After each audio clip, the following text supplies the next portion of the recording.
Welcome to the Scoop World Order. On this Memorial Day, we honor the fallen. We're going to get into a little bit of what is getting ready to happen to the Buckeyes in summer conditioning. We're talking about a phenom quarterback, everyone's favorite. They all want these five-star quarterbacks. The number one quarterback in the country is favored to be coming to Ohio State. We're going to talk about that, the potential commitment of Tavion St. Clair, and the pros and cons of taking two quarterbacks in a class. So, as always, we're very thankful and grateful, and especially thankful and grateful for all of those who lost their lives serving this great country. We appreciate you. All of your, I've had uncles serve in Vietnam, Korea, World War II. My father-in-law is a SEAL. So we appreciate all of you guys. We appreciate everyone who's paid the ultimate sacrifice on this very humbling day. That is Memorial Day. We don't take that lightly on the Scoop, and we appreciate each and every one of our veterans and those who paid the ultimate sacrifice. With that being said, I'm going to bring in Nevada on this Memorial Day. Nevada, what does Memorial Day mean to you? We'll talk a little bit about that before we get into some of the summer conditioning stuff that we're going to be talking about. Well, I think it's a little different. I grew up an Air Force brat, so we grew up in a military family. Grew up living all over the world on Air Force bases, and so I just think stuff like this just means different. I wish that my kids had that experience as well, because I think that that we're not as patriotic and we're not as proud as the country as we once were, and that makes me sad. But on a day like Memorial Day, I was never in the military. I don't think I would have had the courage to do what these guys did and what they do on a routine basis. And hats off to all the veterans. You guys are the best of the best, and the greatest generation. The vets from World War II are dying off, and if you see one today, be sure to thank them, because everything we have is because of that great generation, and we're sure going to miss them. Yeah, absolutely. It's a sad time, but it's a time to pay tribute to those who lost their lives and have made this country great. And the reason is, like I always tell people, this is the most important holiday because it's the reason we can have all the other holidays in the United States. So thank you to all who paid the ultimate sacrifice, and along with the families that had to share and carry on that burden without some loved ones that have fallen. We're going to get into what Ohio State is getting ready to get into with summer conditioning. This is kind of like the last little mini break before these guys really get into it. Summer conditioning is very tough. It's probably the hardest time of the year for these guys. A lot of drills. Something that has changed over the last through Urban Meyer's era is they started doing workouts at multiple times during the day, where they will work out and lift in the morning, and they will come back and run as a team in the afternoon in the dead of the heat. That's something that's much different than what Jim Tressel did. With Jim Tressel, everybody kind of had 2-hour lifting groups, hour and a half lifting groups, where you'd sign up for a time, you'd get your workout in, and then you're done for the day. Now these guys are a lot more based at the facility. They got to come back in the afternoon, so I think it's a lot tougher, because frankly you can't get done at 6 a.m., be done by 7:30, and be on your way for the day to go do as you'd like.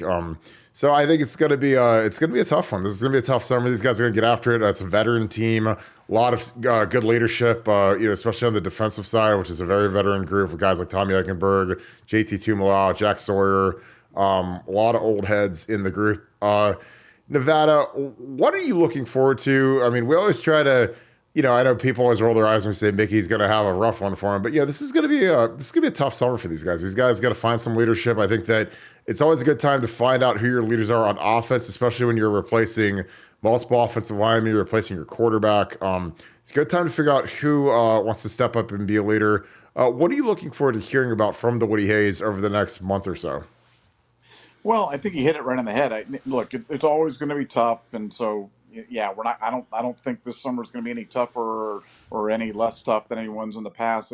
Actually, last year, you had a couple of guys, including Kate Sober and Tommy, go to Ryan Day and ask him to make it tougher, because the year before they kind of backed off. But I think the operational tempo is really high right now. Through the training, what I'm really going to be looking for is just really, who's going to step up. We know kind of who the veteran leaders are going to be, but who are some of the young guys who are kind of emerge, and you'll always start to hear them start to emerge through the summertime. Through the training, when the other guys start catching, they start catching the eyes of the upperclassmen. They'll be like, "Hey, watch out for this guy, watch out for Ty Hamilton, watch out for Marvin Harrison Jr. when he was young, watch out for Emeka, these types of things because I want to see how Carnell Tate does through the training. I want to see how Brandon Ennis does through the training. I want to see how some of those offensive linemen do. I want to see how Simmons, the transfer from San Diego State, responds. And, that's some of the stuff I'm going to really keeping an eye on because I know that we'll start hearing, when you start hearing names and you start hearing from multiple people, that's when you know that you're really onto something. And, been doing this a long time, and that's a pretty time-honored and well-worn tradition of who's really making a move in the summertime is who the veterans talking about, who has caught their eye. And I got a question for you, Kirk. So when they say like an hour and a half lifting time, does that count like when you're at the gym when you go and drink water and then you walk around, take a big lap around the thing or something like that, sit down, do some things on your phone, or then does that count in the hour and a half, or is that is it different when you're at the WEAs? Well, when we used to do that, like when with Tress, like we used to have a 6 to like 7:30, 7:45 group. That'd be your lifting and your conditioning. And the conditioning would usually take 30, 45 minutes, depending on how many gases you're running or cut 300s or whatever you're running that day, agility work. So it used to be nice because guys, we had a lot of guys like AJ Hawk and Bobby Carpenter and Schley. A lot of these guys they always were 6 a.m. guys. And like, the 6 a.m. stuff is great. You get into that groove, you're done. The best feeling in the world is that you're done at 7:45 and your days are, it's like all you got to do is go to class or whatever, and then you could literally be done by noon. I did that in '06. I did the 6 a.m. thing. My biggest problem with that is that I could never get good sleep because I would just be anxious. I'd be waking up at 2 a.m., 3 a.m., 4 a.m., waiting for the alarm to go off at 5:05 or whatever I'd set it for to get to the, because you got to be dressed and in the gym at 6. So I mean, you're getting up at 5, and the thing that I did later, my senior year, was I went in the afternoon. Because I wanted to train when it was the hottest. I thought that was the hardest time to do it because you could train right in the dead. I'd go at 1 o'clock right in the dead of the summer. So I mean, it was like scorching hot on the turf. But no, you push the pace. I mean, obviously, they keep these guys hydrated, but I mean, it's not a gentleman lifting type thing, especially under Mick. Mick's very tough. Again, I love what Mick does. I think he built a lot of mental toughness in the summer. I think you can kind of see. When you got guys like Brandon Ennis showing up and some of these guys that are freshmen that weren't here for the winter semester, I think you really kind of see what you got with these freshmen. And now it's a great time to evaluate some of these transfers because you got a couple linemen that just showed up, an O lineman and a D lineman. Simmons is a guy I've heard is in great shape. He's lost some weight. He showed up lean, which is smart. I always tell these guys, I'm like, look, I don't care if you lift at all before you come to Ohio State, but make sure you run every day and run a lot and run hard and don't just be, jogging on a trim. Like, go out and run hard, like time yourself. These guys all have iPhones now, so they can, put a little stopwatch on and they can get like a good 30-second rest interval and then hit their half gasser. A half gasser is the width of the football field, so it's 53 yards down back. And so if you're a big guy, you got to hit that in 20 seconds. And then you get a 30-second break and go run 10 of them and see what kind of shape you're in. And, push the pace. Don't be scared to make them in 18. When I was, a tight end, I was making them in, 17, 16. When I got to be bigger, I was making them in 18, 19. So there's no reason you have to cross right at 20. But, I just, it's always interesting to see who steps to the front. I used to work out at the 1 o'clock group. Then I'd come back at the 3 o'clock group when we had all the freshmen in '07. So I worked out with Boom Herron and some of these guys just to kind of set the tone for the freshmen so they knew what to expect. And a lot of those guys, I think that they appreciate, Cam Hayward was in that group. They appreciate it because, you got to kind of set the tone and let these guys know what the standard is. Because a lot of these guys, they come from high schools where there's no standards and they're, and it's not their fault. I mean, it's not their coach's fault, but some just don't know any better that there's going to be a high standard at Ohio State and you got to set it. And, if you don't show it to them, then they'll never know. They'll just be kind of lost. But you kind of give them some guardrails. And I remember I had great workouts with Boom and Cam Hayward in the summer. Bryant Browning was a kid that was, we do these sandpit workouts and it'd be yelling at him, just telling him to get rolling. And it's nothing like malicious, but you gotta lead. And it's something the best way to do it is to lead by example and be at the front of the line and pushing the pace. And that's what these guys need to see. What are your thoughts on that, Nevada? I mean, like I said, it's long-winded, but I really think that this is the time where these guys that want to be captains, like this is kind of where you can start your not your campaign for captaincy, but it's where you need to show the staff that, hey, this guy who's never been vocal before now has to be vocal because all the vocal guys are gone. So you got to step into that void that's there. But what are your thoughts about it? Like, I mean, is any of that surprising to you? I mean, I know it's an interesting time. Most people don't want to see how the sausage is made, which is summer conditioning, winter conditioning, but this is when teams are kind of built is during the summer.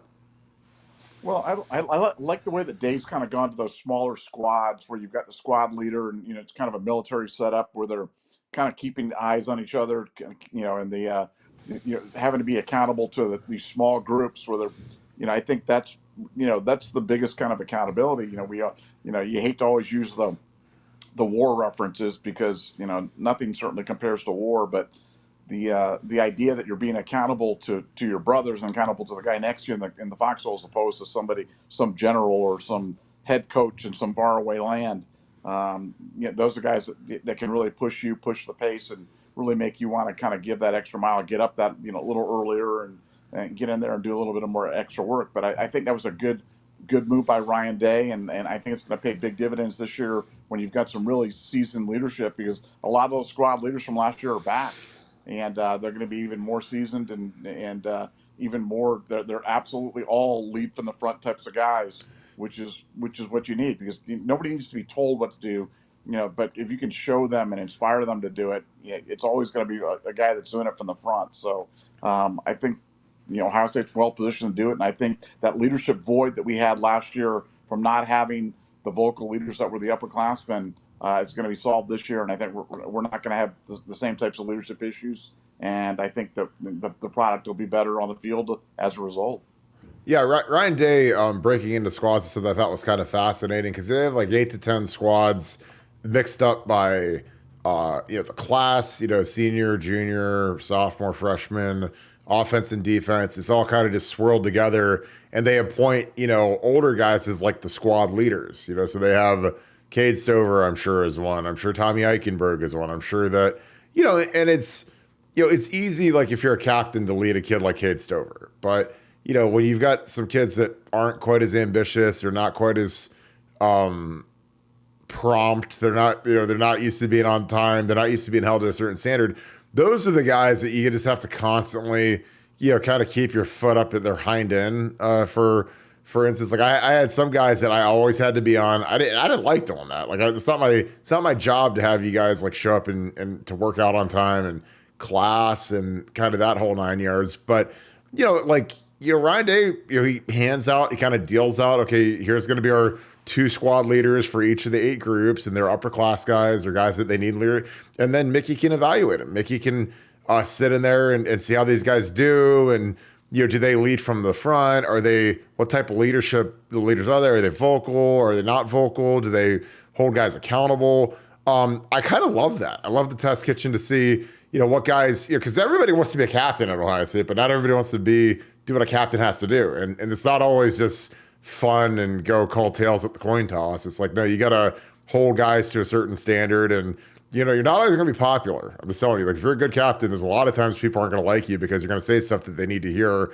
And a lot of people are soft and they don't want to hear what needs to be said. So, and I, before my senior year, I didn't say 2 words in terms of leadership because I had Troy Smith and I had AJ Hawk, and, it was their job to do that. Like when I was a young guy, all I cared about was just playing well. But when you become the old guy, you're the guy that has to lead the charge for these guys. And it's tough sometimes. Like you gotta call some guys out and hold court sometimes. Which again, I'm not like that. Wasn't like I wouldn't want to show up to the Woody Hayes just to hold court and hold guys accountable. But it has to happen. And the best teams I've ever been around or been on are led by the players. It's not led by Ryan Day. It's not led by Urban. It's not led by Truss. Like the players have to lead the team, and that's kind of how it is. And again, like Mickey Marotti talked a lot. He's like, there's sometimes we do squad leaders and guys fall flat, and then they reshuffle the squad leaders from winter conditioning to summer conditioning, and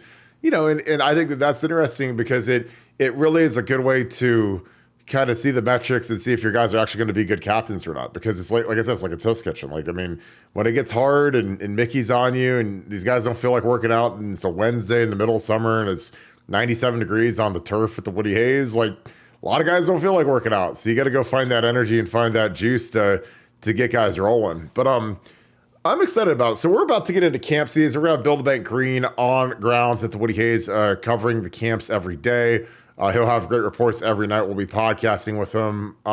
Nevada, as we get into camp season, we talked a lot about that, the 2025 offer with Tavian St. Clair, a kid that is from Bellefontaine. I got corrected on that a million times. Shout out Ohio for correcting me on that. But, he's a kid, he's a 3-star kid. He's a local kid.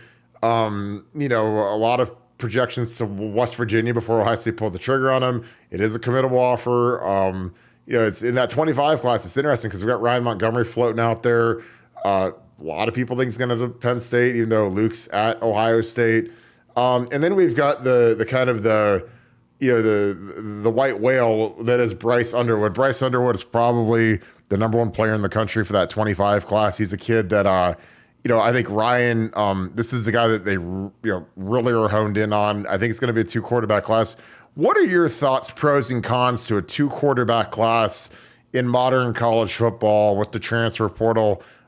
Do these still work? We've had great success with the Troy Smith, Justin Zwick class. Pros and cons to a 2 quarterback class.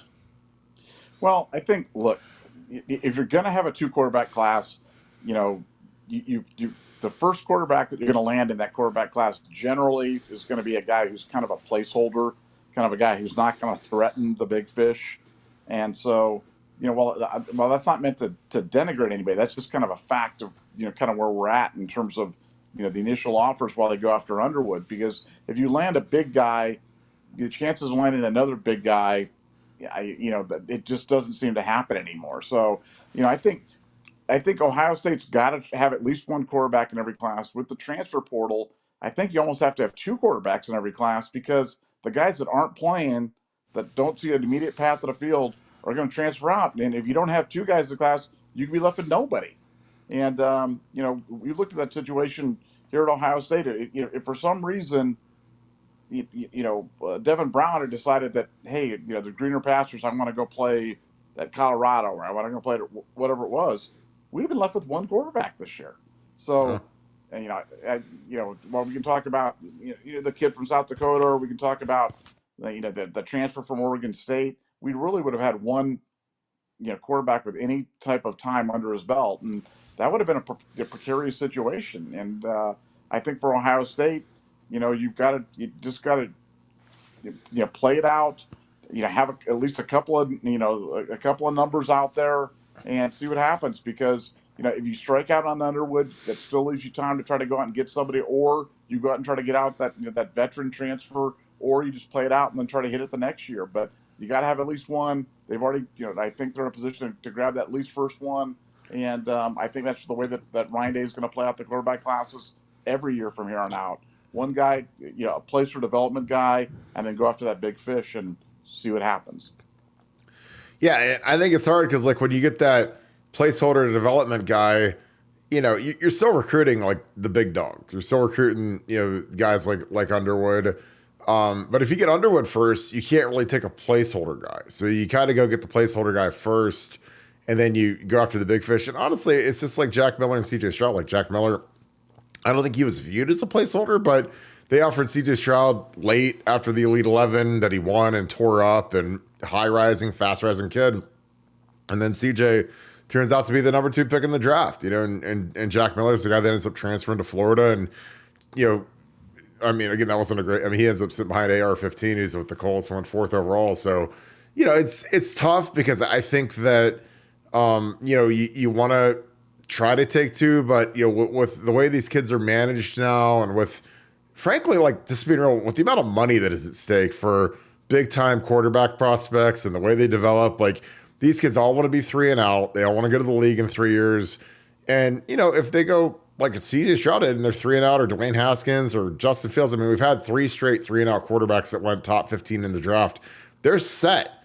CJ, Paris signed a 4-year for $28 million with an option year for $15 million. So he's set, and CJ's deal is bigger than that. So he'll be probably 4 for $40. And then, you get to that next deal where you get that Mahomes contract, that Burrow contract where you're getting 45, 50, 60 million. Then, so this is big time, high stakes gambling. And, like when you're Bryce Underwood or you're some of these guys that are just fantastic players, like I can't imagine why you wouldn't want to play at Ohio State with Ryan Day when we've literally had 3 straight guys leave in 3 years, go in the first 15 picks. The receivers aren't slowing down. The offense isn't slowing down. We still have just a massive talent advantage over the entire Big Ten. Even Michigan, where we have better talent. I mean, they beat us the last 2 years, but we had better players. It wasn't the players. I think that let them down. Because when you have CJ Stroud go 2 in the draft, like I think that we haven't cashed in a couple of these royal flush type hands that we've had the last 2 years with the amount of talent that we've had on these teams. But yeah, I think that Ryan and Corey Dennis have learned a hard lesson from the Quinn Ewers deal, the Dylan Raiola deal. Dylan Raiola, they didn't want to take a big 23 quarterback. And then, okay, you're going to get Dylan in 24, and then Dylan, decommits. So, you don't really recruit anybody in 23. You get Lincoln Keenholz, who's a guy that they took late. In 24, you got Aaron Olin now, who again is an Elite 11 guy. Is going to be at the Elite 11. See how he does out there, and it's going to be fascinating to watch. Again, like the quarterbacking thing, with the way the transfer portal is, the way that we've went out and got, we got Justin Fields. That was actually before the portal, and they had to do a waiver. But I never worry about the quarterbacking situation with Ryan Day at the helm because I think he's the best quarterback developer. Him and Lincoln Riley are the 2 guys that are the A+ guys. And if your kid's a phenom, number 1 overall type quarterback, you send him to one of those 2 and just let the chips fall where they may. But yeah, what are you in terms of the camp stuff? It's interesting now. I feel like the camps are they're a little bit more watered down than they used to be because I think that kids get offered so early that they don't really need to come to camp as much as they used to. But Nevada, what are you excited to hear about during camp season, which starts up in a couple of weeks now? Well, first of all, let's talk about the Elite 11 where you have 20 guys. It's like, Yeah, wait a second. the Elite 20. Is it 20? Is it 11? I'm confused. Do they name like 20 finalists and then they cut it down from there to an 11 guys that they think, or are all 20 going to be out there in Manhattan Beach? Somebody riddle me that. I think that they just like to have as many guys so that they can cast a wide. There's a kid from Olentangy that's committed to Penn State's going to be in it. But yeah, are you going to go out to that? I mean, that's right in your neck of the woods at Miracosta. No, I'll definitely be there for sure. But I'm just trying to decide if am I looking at 20 guys? Am I looking at 11 guys? Somebody's gonna have to give me a roster or something like that. And so I figured out before I got there. But no, I definitely want to see Aaron Nolan out there, and it is kind of fun. It's kind of fun to watch those guys side by side going through the same drills because you don't have to be some quarterback whisperer or some expert, football, tactician to be able to tell when guys do the same drill, right after another. You can kind of figure out who's kind of got it going on. And, that's why when you watch Quinn out there, you saw what Quinn could do well. You saw what Quinn didn't do well. And, it was obvious that, who had the talent. That's where, when you saw a guy like Drew Aller out there, he's going to be good. I mean, Drew Aller is going to be a heck of a player.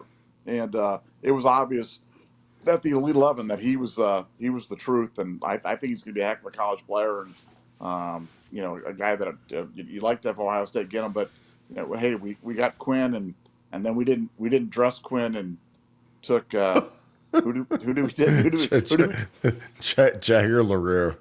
That'll live in infamy. LaRue. We took Jagger. I mean, we've talked about this on the board, but you bring in this superstar quarterback from Texas. He skips his senior year at South Lake Carroll, state champion.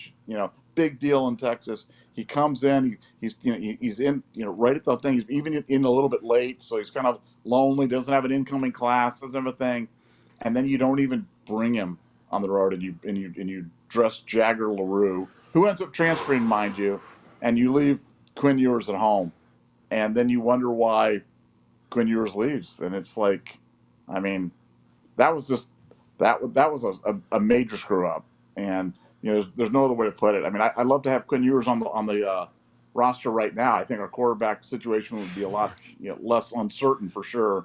But such is life. He's gone on to Texas, and we have who we have. And I'm going to watch the Elite 20/11 or whatever it is, and that'll be my that my contribution to camp season. I'm going to let the bank handle the OSU camps there. I'm going to handle the Elite 11, and Kirk, we're going to let you do what you do. I get to podcast and talk to both of you guys. I can't wait. That'll be fantastic. Super awesome. Yeah, it is. Yeah, it is interesting because, like when you watch the Elite 11, that, in 3 years, a couple of those guys are probably going to go on at the top of the draft. This is kind of how, Caleb Williams, a lot of these guys, they don't, you don't see many phenom quarterbacks just come out of nowhere, and just rise up the ranks. These guys usually are scouted, they're trained. Again, because it's big business. You look at, if you got the tools and you go to the right infrastructure and you work hard, it's 3-and-out season. So, well, I think we're gonna wrap this thing up. This is a quick one. We got there's some big games on tonight. Nevada, who do you have in the 2 games today? You got Celtics Heat. We also have huge NHL game with the Stars and the Knights. Who are you taking in those 2 games? Yeah, well, I'm going to go with the chalk, and I'm going to go with the Celtics to win. Even though we had a big parlay bet that we'd been laying on the Celtics and the Nuggets to make the NBA final, which was a huge bet for us, and we're a little afraid. We lost our nerve, and so we've hedged off and bet some of the Heat just to kind of make sure that we make money on that one right there, because I didn't want to have it go this far and then have the Celtics soil themselves in Game 7 at the Garden and lose everything. So it's going to be a couple of big games, and I'll go with the Golden Knights in game. I think they're better. I think they're better than Dallas. We'll see if my picks hold up or not. Yeah, I think you're right. I think that the Knights, they'll figure it out tonight. They had a couple fluky goals last game, and it'll be a wrap. So, well, we're gonna wrap this thing up. We appreciate you guys as always. Thank you to our fallen heroes on this Memorial Day. Heavy hearts as always. We appreciate you and your families. Always thinking about you. God bless America. Appreciate you. We're not scared to say that on BuckeyeScoop.com. As always, we appreciate you guys being a part of this. If you enjoyed this content, please leave us a like, click subscribe, and click the little bell. I call it the little dinner bell. You'll get a little alert when we go live. And also shout out where you guys are from. What did you guys do for Memorial Day? I'd love to hear what you guys got into. I hope you guys had a great long weekend. And just remember what it's for. Again, our great heroes, our patriots that have given the ultimate sacrifice. So appreciate you guys as always. Thank you guys so much. Thank you so much, Buckeye Nation. Thank you, Scoop family. Head on to BuckeyeScoop.com. Go Bucks. Camp season is here. It's about to get cranked up. So love to see you guys on BuckeyeScoop.com. Go Bucks.